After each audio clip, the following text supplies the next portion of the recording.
A facilitator is someone who uses knowledge of group processes to formulate and deliver the structure necessary to make meeting interactions effective. The facilitator manages meeting dynamics in such a manner as to promote participant focus on the content and substance of their work together. A facilitator's job is to encourage everyone to participate and to assist team members in doing their best thinking.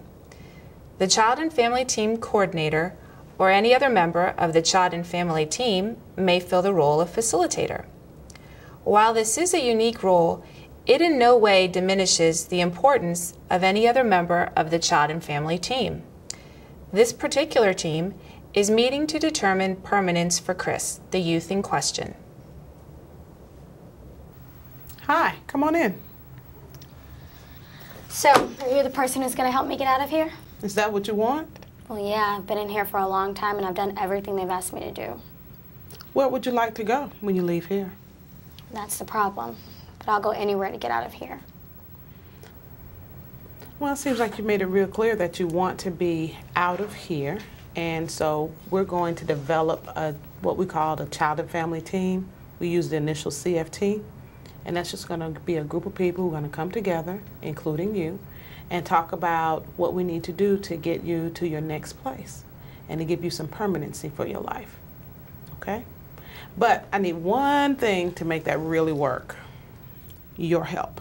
You need my help. Yes, I need your help. No one's ever asked for my help before. Whose meeting is this anyway? Well, it is your meeting and it's your family's meeting. So my family can come. If your social worker approves them, yes, they can.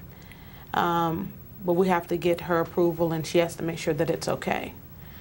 But before we get too much into all of that, I want to do what we call a strengths, need, and cultural discovery. And that's where I learn more about you and who you are as a person. And then we'll take that information and develop a plan for you. So when you get out of here, you have permanency. So describe yourself for me. Well, let's see. I'm outgoing. I like to have fun and laugh. I make good grades, and I was even voted Student of the Month one time. And I have a boyfriend. Oh, a little grin when we talk about the boyfriend, huh? If you had a day that you could do anything you wanted to do, what would you do? And get out of here. Go see my family. Find my brother and sister. Maybe go shopping. Okay. How do you like to spend your spare time? I write music and poetry. Oh. Can I see or hear some of your poetry? Well, what do you write about? I write about everything. I write about how it feels to be in here, about my family, about my sister who died and my mother who left us. Mostly sad stuff. Do you have any poetry that I could see or hear? Yeah. I have a poem that tells about my whole life. Okay. Can I read it or would you like to read it to me? I can read it. Okay.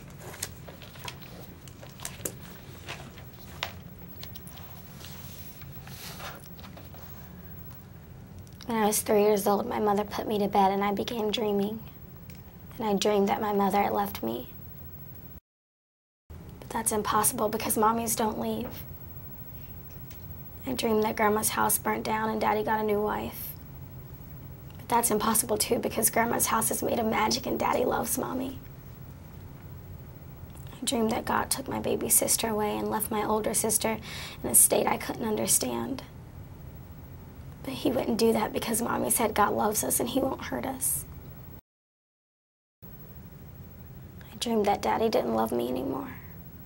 That he let people hurt me. I dreamed that no one cared. I was tired of dreaming now, so instead I screamed. I screamed to the top of my lungs, "Okay, Mommy, I'm tired of dreaming now. I want to wake up. Please wake me up, Mommy." But she didn't. She never came. She never woke me up. My voice was like an echo and it was only heard by me. That's when I realized it wasn't a dream. It was life. It was the crappy hand that was dealt to me. Mommy isn't here anymore and Daddy doesn't care. Grandma's magic house is gone. And I'm all alone. Sit. Wow, Chris, that was very, very powerful. Even though I've read about your history and seen all your documentation, it never, ever could reflect what you've just shared with me right now. Thank you so much for sharing it with me. Are you okay? Yeah. Okay. Tell me a little bit more about your family and about your strengths. My grandparents visit me all the time. My brother and sister have survived a lot just like me. I don't know much about them because I don't get to see them. Okay. Who would you like to attend the meeting? My sister, Miss April from the residential center, my dad, my grandparents, my cousin, Mrs. Sigmund. Can I invite my boyfriend? We would have to get your social worker's approval first because we need to make sure that you're safe and that people are there for your best interests. And usually at a child and family team meeting, we have two types of people. We have mandated people, which would be your social worker, which means she's required to be there because she's your legal guardian. And then we have non-mandated people who are not necessarily required to be there by law, but it's good if they're there. You know what? I don't want him to come. He doesn't need to know all this stuff. Okay. Where would you like to have your meeting? Here, because I want Miss April to come, because I trust her. Okay. Any particular day of the week? Friday. She's off on Friday. Oh, but my grandparents don't get off until 4, so. Oh, okay. That's fine. We can meet after 4 if the staff of the residential center says it's okay. What's your favorite day of the week? Thursday, because it's getting close to the weekend and I hope someone will come and visit me. Okay. Well, why don't we try having the meeting on Thursday after 4 o'clock? And I'll talk to your grandparents and your dad and the other people on your team, and then we'll decide a definite time that what will work out for most people, and I'll let you know. What about your social worker? I don't want her to come. She's the reason I'm in here. Okay. Let's go back to the conversation we just had about mandated and non-mandated people. Because your social worker is your legal guardian, she's one of the people that's mandated, that has to be at the meeting. Because if she doesn't approve of your plan, we don't have a plan. So we really need for her to be at the meeting. Fine, she can come. But I don't want her to sit anywhere near me. Okay, well, maybe you and I can sit next to each other. That works. All right. Now, we typically start our meeting with some type of poem or prayer or song. Since you're so good at poetry, would you mind writing a little welcome poem for us? No. No, you don't want to write the poem? No, I don't mind. Oh, okay. Just want to make sure we were clear. Okay, great. And also, I was thinking, you know, there's a part of the meeting where we tell the family story or talk about your story. And I think if you wouldn't mind reading Chris's story, that would be a great way for the team to know how you feel and how you experienced your life. You think you could share that when we get to that part of the meeting? Yeah. Okay, we'll do it. We'll be there together. I'll help you through, okay? Any questions about anything that we've talked about today? Nope. Okay. Well, it was really good seeing you, and I look forward to seeing you real soon, okay? You too. All right.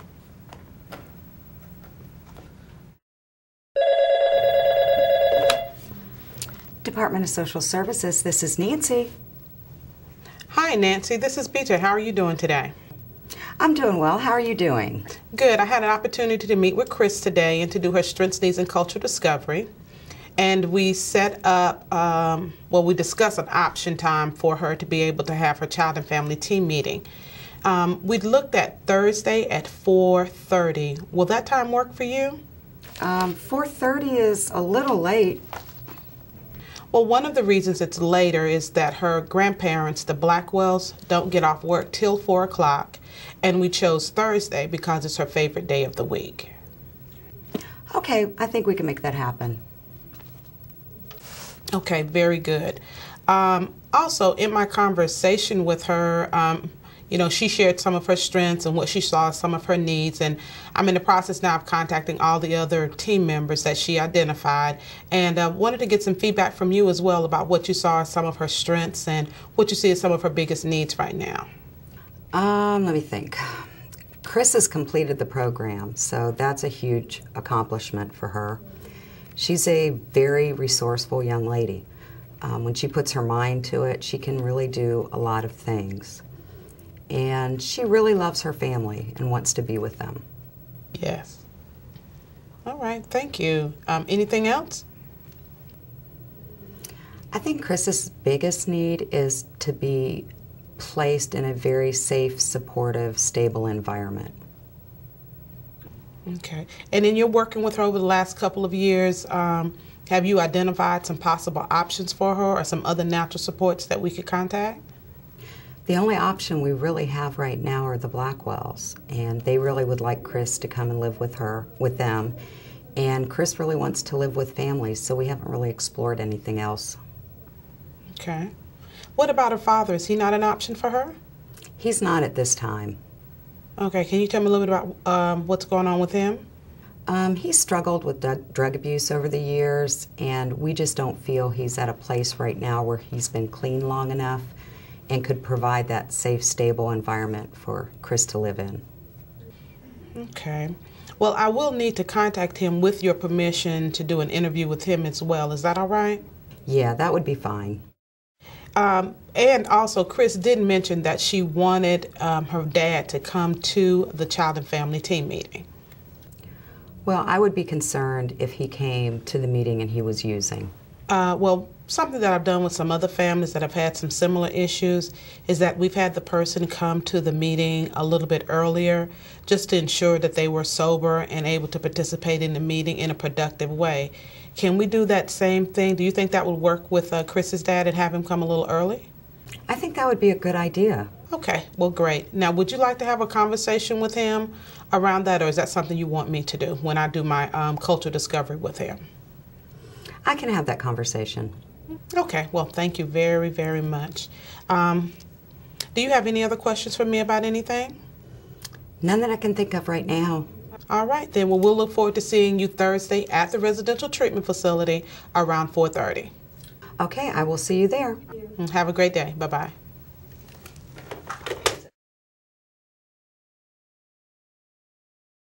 Okay, Chris, today is your Child and Family Team meeting. And one of the things that we talked about in our time together was that you wanted to make sure that you and I were sitting close to each other and that you weren't sitting next to the social worker. We can just sit here. Okay. I'll sit here and you can sit there. Now, the other thing we want to do is we want to put out table tents. Okay. So if you'll take these and put them around the room in the various chairs and put them in each one of the places and give everyone a marker. Okay. Hello, everybody. Welcome. Come on in and have a seat. Chris is putting down table tents for you.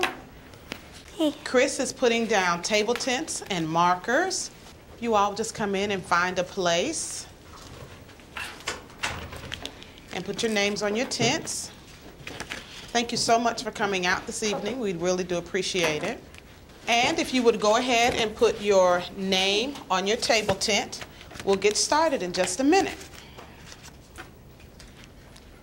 I want to thank you all very much for coming out today for Chris's meeting.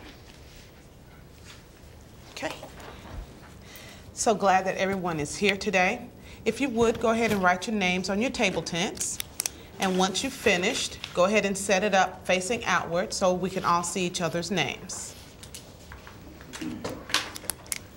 Thank you. Very good. Now, what I'd like for us to do is to go around and introduce ourselves and tell about what your connection is to Chris and one thing about yourself that we may not know. Who would like to begin? Hello, everybody. My name is Bobby. I'm Chris's dad. And I guess one thing about me that everybody don't know is that I love me some country music. I really love me some Randy Travis, but he really doesn't compare to my little Chris. My name is Miss Sigmund, and I have been Chris's art teacher for 2 years now. Something unique about me is I am a certified scuba diver. Scuba, wow. Well, hello again. My name is Bobby Joe, and I'm the facilitator for Chris's Child and Family Team meeting. And one thing that you all may not know about me is that I like to samba. All right, so I'm Felicia, Chris's cousin. I'm a second-degree black belt, and Chris is my best friend. My name is Nancy. I am Chris's legal guardian. I've known her in the Blackwells for about 3 years now, and my role is to make sure that she's placed in a really loving and supportive environment, and I like gardening. Hi, I'm April, and I'm the unit manager here. I'm also a concert pianist, and I've been here as long as Chris has been here. Hi, my name is Miss Moore, and I'm the family partner for the Blackwells. And something you probably don't know about me is that I'm an avid basketball fanatic. Hello, I'm Mrs. Blackwell. I'm Chris's grandmother. And I guess what you don't know about me is that I own and operate my own daycare. Hello, I'm Mr. Blackwell. I'm Chris's grandfather, and I really enjoy fishing. Well, I want to thank everyone for doing their introductions. Now we want to hear from the person that we've all gathered here today for. That's Miss Chris, and she's going to introduce herself, and I think she has a little something that she wrote that she'd like to share with us today. Hi, my name is Chris, and I write poetry. So here we go. I'm happy that you're all here. It's almost like a family reunion. I'm hoping that this will be the stepping stone that will bring us all together, the fresh air I've been waiting for. In my time here, I've changed a lot, and I can't wait to show all of you what I've accomplished. So I hope this meeting is very successful, because I don't want to wait another day to be with you. Thank you for sharing, Chris. Good job. Well, hello, Miss Walker. Hi. How are you? Come on in. We're just getting started. Good, glad you could make it. I know you had a rough time getting here, so we appreciate you making the sacrifice. Sure. We're just getting started. I'm going to give you a name tint and a marker, so if you would just fill that out, put your name on there. And with the group, if you would just share with us your name and your role with Chris, and a little bit about yourself that we may not know. Hi, my name is Angie Mindel Walker, and I'm Chris's juvenile court counselor, and I enjoy crocheting. Angie, thank you for taking the time to introduce yourself. Now we want to get into the bulk of our meeting, and part of doing that is that we want to go over our agenda for today, which has been posted here on the flip chart so everyone can see it. The first item on our agenda would be the purpose, which we'll discuss in a moment. Then we'll go through the ground rules. We'll talk about confidentiality and non-negotiables. We'll share a little bit about what Chris's vision is and get some feedback from the group. We also want to hear about the family story so we all can be on the same page and have the same level of understanding about where this family has been and where the family wants to go. We always want to focus on Chris's strengths, and she has a lot of them, and everyone will have an opportunity to add to that. Then we're going to look at needs and goals and actually start developing an action plan as to what Chris's permanency is going to look like afterwards. And then we'll talk about what those next steps are and what we need to do between now and the next meeting. So that's our agenda for today. Before we go any further, though, but we do want to talk about ground rules. And that's just a way for us to be able to have a really good conversation so that everyone can be heard, everyone can feel respected, and that we can accomplish what we need to accomplish. And Angie has agreed to be our scribe. I talked to her prior to the meeting, and she's going to write the ground rules up for us on the flip chart, and everyone will have an opportunity to have input on our ground rules, okay? So you can just move that agenda over to the wall so it can still be seen. Thank you. All right. So who would like to begin or has a ground rule that they'd like for us to share today? Chris, do you have a ground rule you'd like to share with us today? No yelling. No yelling. All right. Is there anyone else who'd have a ground rule they want to put up today? I'd like to add no blame, no shame rule. No blame, no shame. All right, very good. Do we have any other ground rules we'd like to establish today? I'd like to have everyone be honest.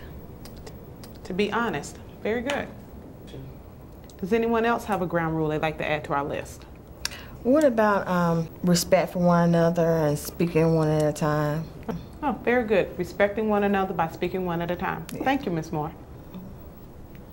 Okay, we want to thank everyone for participating in this section of our ground rules. Now we want to talk a little bit about confidentiality and non-negotiables. Everybody's heard the commercial saying, what stays in Vegas, what happens in Vegas stays in Vegas. But that's kind of the way our child and family team operates as well. Chris has shared a lot about her personal life. We all have access to her records and documentation. So it's very important that anything that we talk about within the meeting or the context of our child and family team and planning for Chris, that we keep that in mind and that we keep that private and personal. However, there are some exceptions to that, and I think we need to let everyone know what those exceptions are.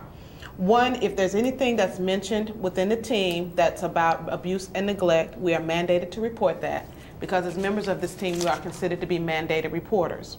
Also, if any information is presented where she presents herself as presents as a danger to self or others, we would then break confidentiality and share with people outside of the team.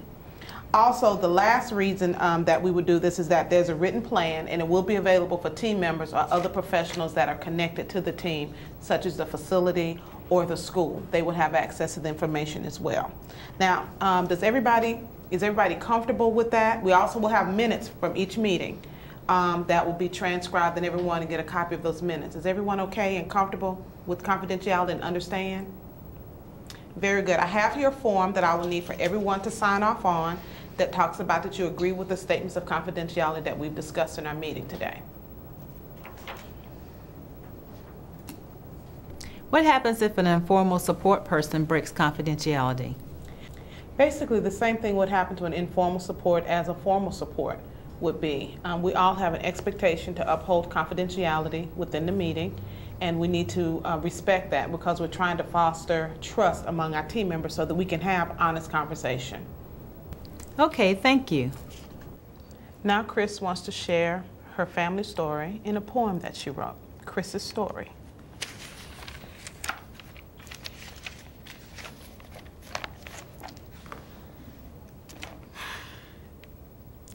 When I was 3 years old, my mother put me to bed and I began dreaming. And I dreamed that my mother had left me. But that's impossible because mommies don't leave. I dreamed that Grandma's house burnt down and Daddy got a new wife. But that's impossible too because Grandma's house is made of magic and Daddy loves Mommy. I dreamed that God took my baby sister away and left my older sister in a state that I couldn't understand. But He wouldn't do that because Mommy said God loves us and He won't hurt us. I dreamed that Daddy didn't love me anymore. That He let people hurt me. I dreamed that no one cared. I was tired of dreaming now, so instead I screamed. I screamed to the top of my lungs, "Okay, Mommy, I'm tired of dreaming now. I want to wake up. Please wake me up." She didn't. She never came. She never woke me up. My voice was like an echo and it was only heard by me. That's when I realized it wasn't a dream. It was life. It was the crappy hand that was dealt to me. Mommy isn't here anymore and Daddy doesn't care. Grandma's magic house is gone. And I'm all alone.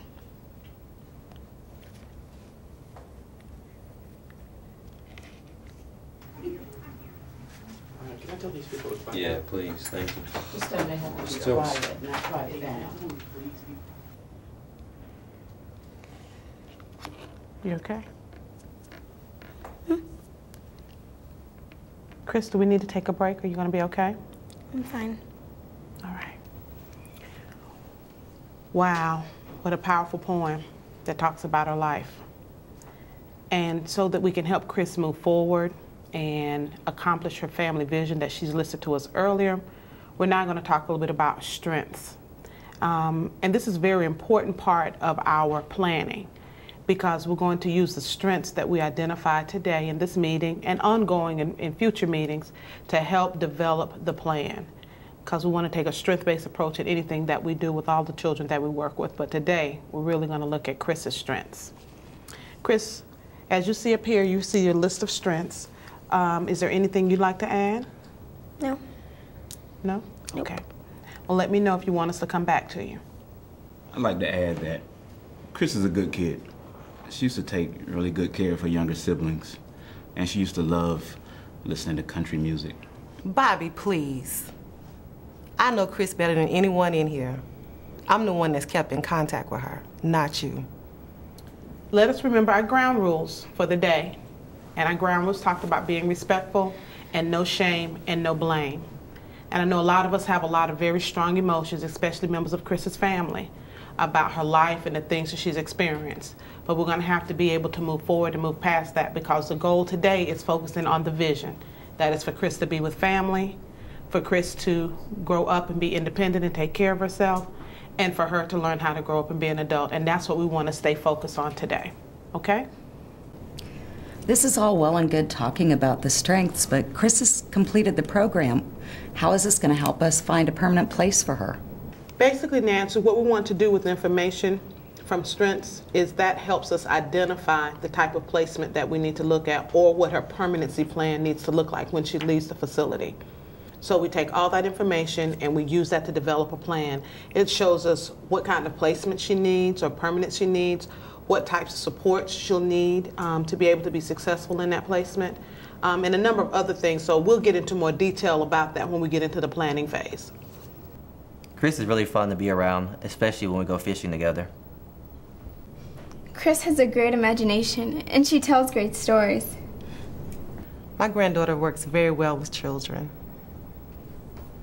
Chris is now in the 10th grade. She mostly makes A's and B's. She's functioning very well in the school environment, both socially and academically. She's very creative, as you've heard with her poetry. She creates wonderful artwork and seems to be very well adjusted in the school environment.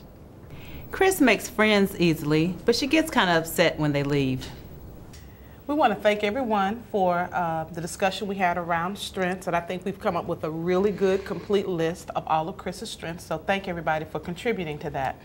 Now we want to go to the next part of our agenda, where we want to identify and talk about some of the needs and concerns around Chris when she leaves the facility and transitions out into the bigger world, her permanent plan. Chris, would you like to tell us what you see as some of your needs? My only need is to get out of here. And you have made that very, very clear on a lot of occasions, and that is going to be our primary goal, is to get you out of here into a permanent place. However, when she and I met, we identified what we call life domain areas, where some of her needs or greatest needs are. And the 3 areas that we identified first was education. And her education was important to her, even though we've heard from the teacher and she's doing very well. We want to make sure that she continues to do well, because in order for her to fulfill her vision, where she talks about being able to be on her own and take care of herself, you got to have a good education. The next area that we identified was family, and Chris has made it very clear that she wants to be with her family, have contact with her family. So we want to make sure that we identify all of the needs in that particular area and address a comprehensive plan to make sure that that happens. And then the last area that we identified for Chris was in the area of behavioral and emotional health. Chris does not like to talk about the behavioral and emotional health piece. But sometimes, as we all know, we have to do things that are important to us and important for us. For instance, her education, the behavior and emotional health is going to impact all the other areas. So Chris does not like to talk about this area, and she gets a little frustrated with it. But it's a necessary area that we have to deal with, because if we don't make sure that we have a good plan in place for this, then it's going to impact the education and it's going to impact her placement with family. Let's talk about some of the options that are available for Chris with regards to her permanency plan once she leaves the facility. Well, there's really only one option on the table right now, and that's for her to live with her grandparents, the Blackwells. We're ready for Chris to come and live with us. I know she's had a difficult road to travel with her dad, and those kids that act just like him, there's only one condition. She will not be able to have any contact with him or those kids. But we're ready for her to come and live with us as soon as possible. Sweetie, Bobby seems to be doing much better now. People can change.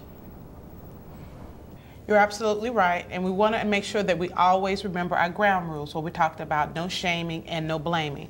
And we want to make sure that we always get input from everybody on the group as we're having our discussions.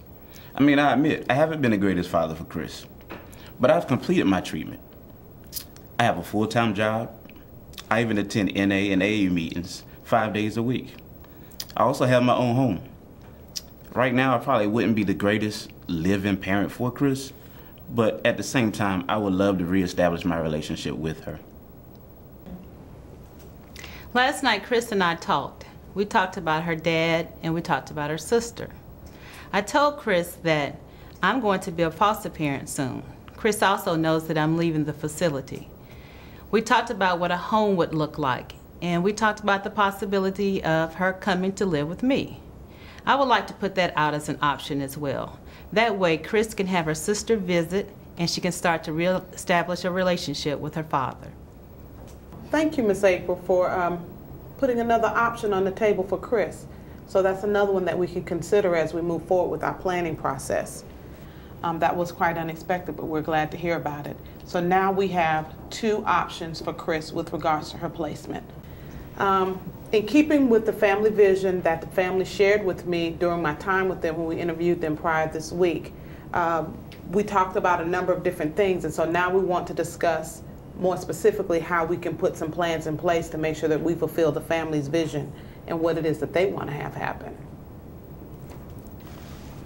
Well, I was okay with living with my grandparents at first, but I didn't know they didn't want me to have anything to do with my father or my siblings. So I think it'd be best if I stay with Miss April, so that way I can gain a better connection with my dad and my siblings. Right now, the Blackwells are the only option. It would take a lot of time. We've got to review the documentation to see if Miss April's even going to be eligible to be a foster parent. The Blackwells love you. They've got a great house, good schools. I think you'd be very happy there. How do you know that a nice home and school will make her happy? She wants to be with her family, and we want to be with her. But I think that she should stay with Miss April just until her dad gets himself together. I've worked closely with Chris for over 2 years, and I know that it is important for her to reestablish her family relationship. So in that case, I think that she should move in with Miss April and work on getting those connections with her family made again.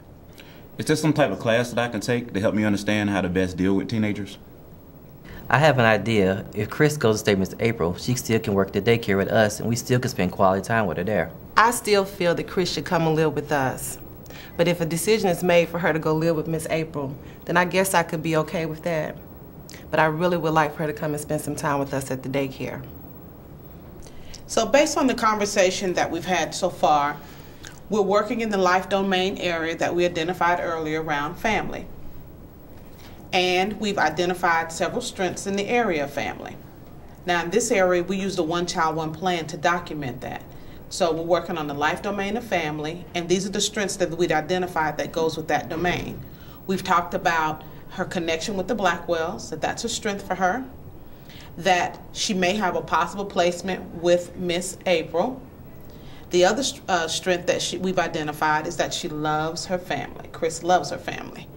And that now Mr. Bobby is now clean and sober and wants to actively participate in Chris's life. So those are the strengths that we're working on. Now, what is the goal that we want to work on towards her family goal, keeping in mind her vision that she's discussed with us earlier?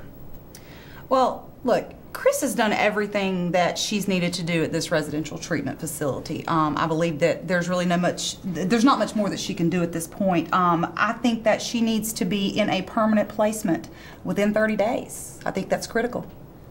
Does anyone disagree with that at this point? All right, then that will be our goal, that Chris will be in a permanent placement within the next 30 days. Now, in order to make that happen, we've talked about a couple of strategies here that we need to review. The first strategy is that we need to find out exactly what Miss April needs to do to be a viable option placement for Chris.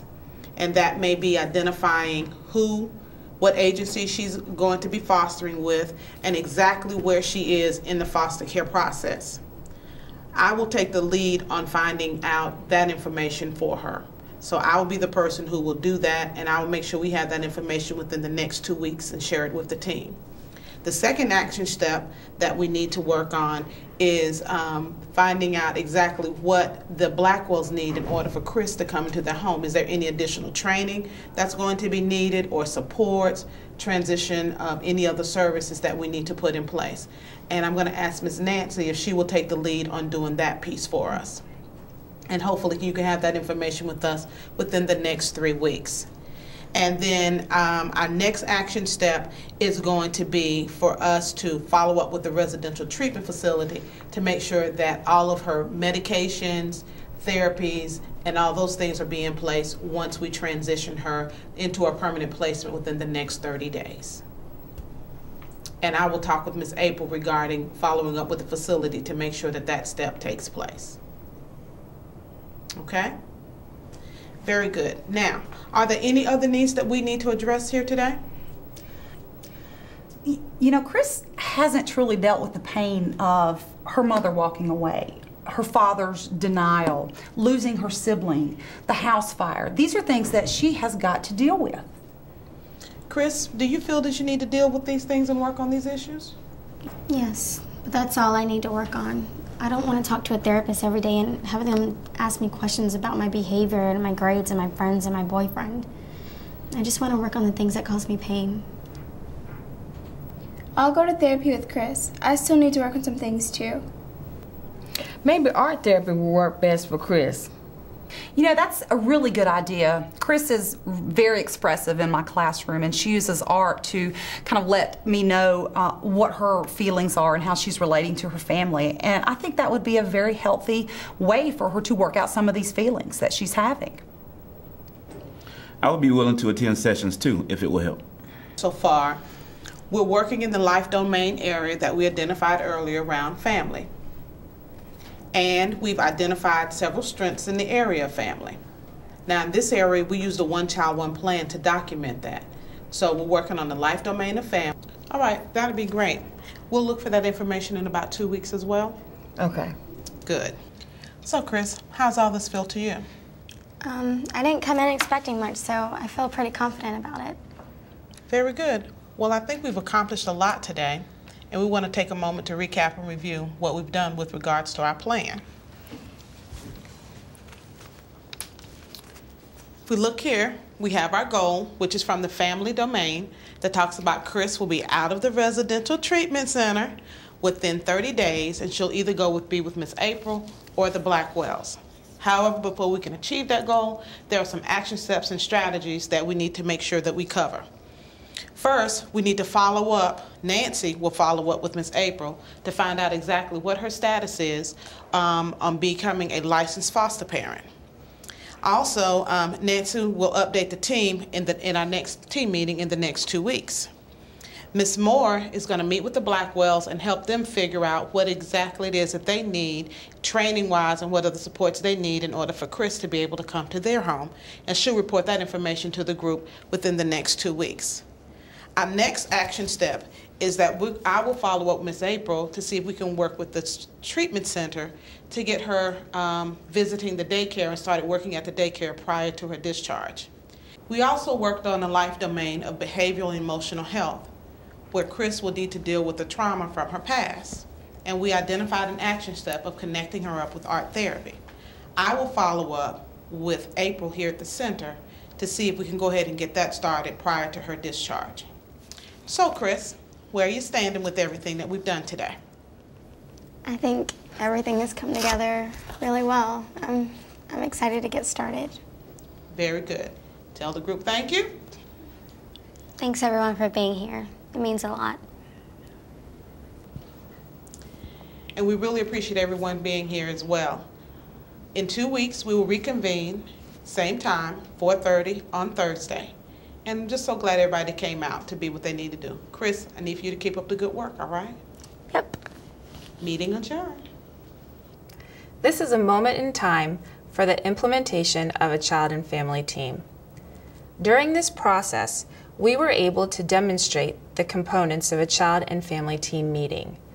Meetings generally last approximately 1.5 to 2 hours, and team members are able to successfully address at least 3 areas of need. The progression of child and family team meetings allows for team members to continue to identify additional needs if applicable and continue to grow as a team.